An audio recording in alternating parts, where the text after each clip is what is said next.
Back in September, I embarked on an ambitious journey, quitting added sugars and meditating every day for 1 month straight. This video is going to explain how my life changed, benefits that I experienced, and tips that I have for anyone looking to try out a similar challenge. Now, without wasting any more time, let's jump right into it.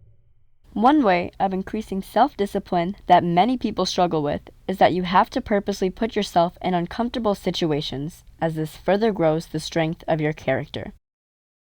Subconsciously, we always think about trying new things that we believe we'll never have the willpower to do until you do it. Our actions express our priorities.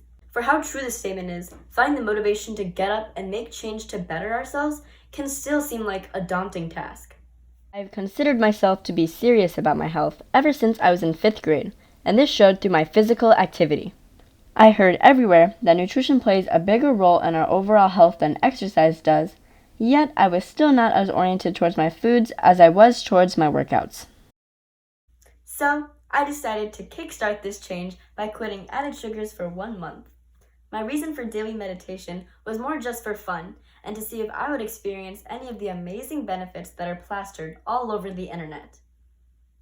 At first, quitting added sugar and meditating every day just felt extreme and unnecessary. But because results took on so fast, it felt great to know that I was striving to be a better version of myself every day through all kinds of resilience.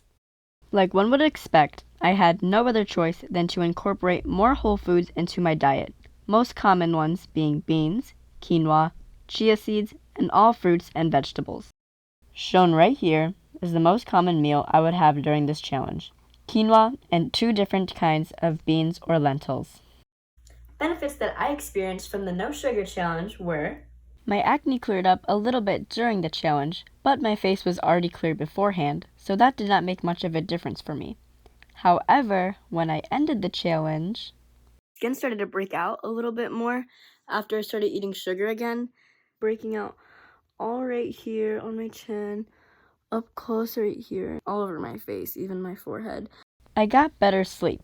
The quality of my sleep had improved, and I was waking up earlier in the morning. During the No Sugar Challenge, I averaged about 8 hours of sleep naturally, when normally I would need 10 hours of sleep to feel my best.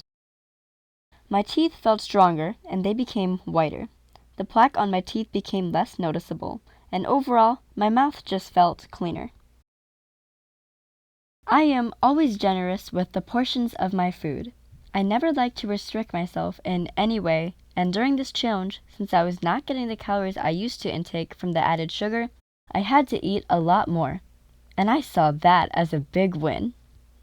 Even though I was not working out as much, my overall physical performance and physique improved a ton. My muscles, specifically my abs, were more defined, I looked less bloated, my 5K time improved, I maxed out on my pull-ups easier, and I was less sore after intense workouts, and I recovered faster. I lost a bit of weight. Although this wasn't much of a benefit for me since I am trying to gain, it would be for others looking to lose weight. My cravings for sugary foods were basically non-existent by the end of this challenge. I noticed that after a couple days after starting this project, I got used to it and no longer craved sweet foods. Lastly, I had little to no body odor anymore. Even when I was sweating, I still did not smell like anything. Tips that I have for eating no sugar are: get away from the misconception that you can't eat anything when you're on a no-sugar diet. There are lots of good foods that are still available, but most likely you will have to quit the foods that you are used to eating.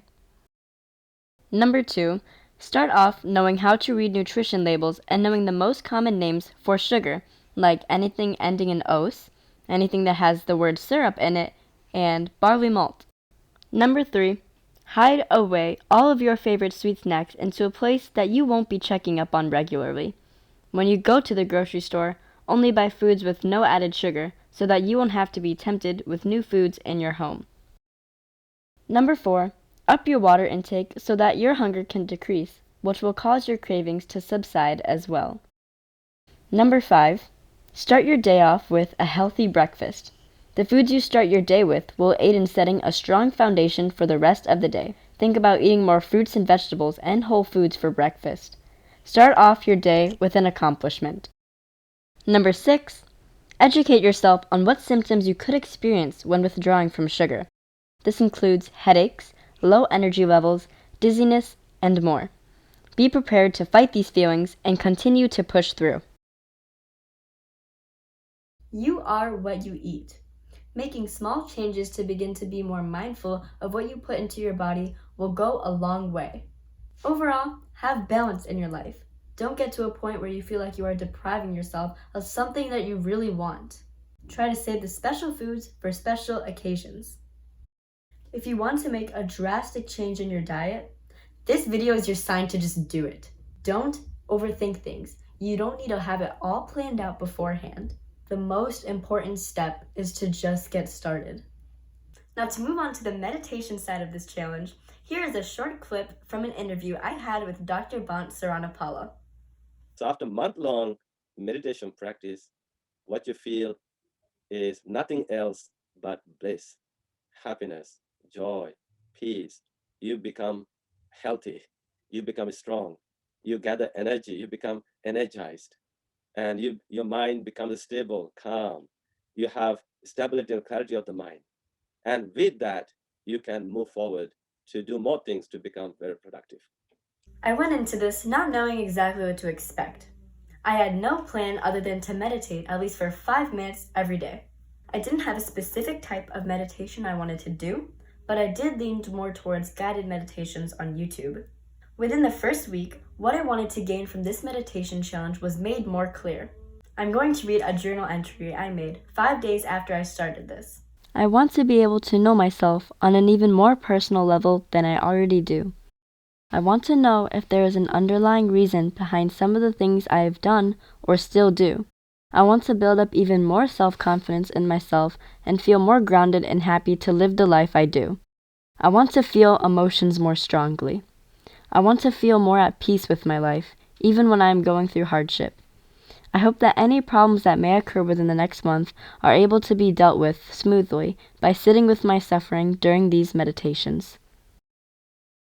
Tips that I have for meditation are: feel the immediate benefits of meditation. Look at this wonderful world.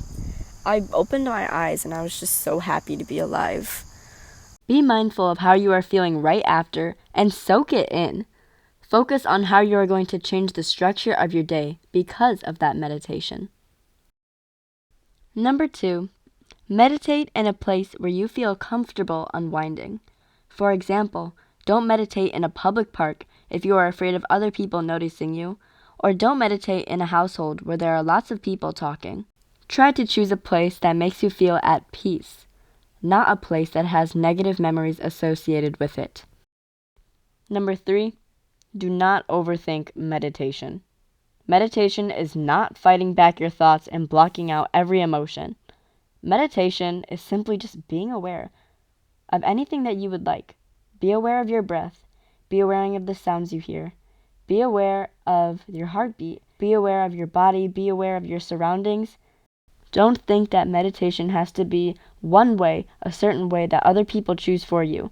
Make meditation something that you can choose for yourself that will yield the most benefits.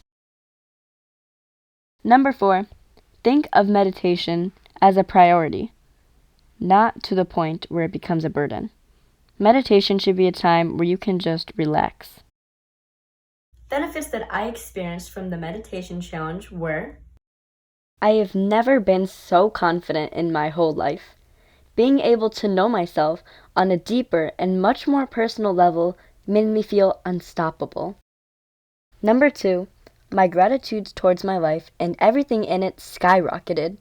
It allowed me to focus on smaller things and showed me that there is so much in this world that we can feel happy about.